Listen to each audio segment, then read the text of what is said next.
3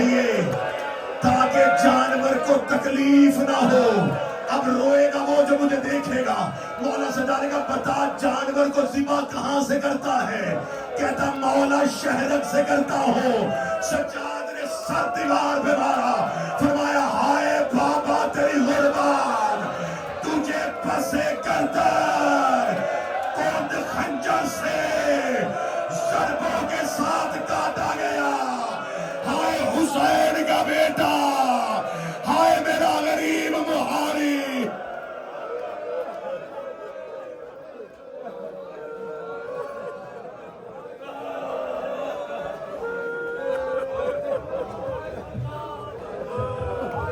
ہویا رہا جدوں دا چپ چپ سجاد رہندا, پوچھے حال کوئی آکے نہ شام دائی لیندا.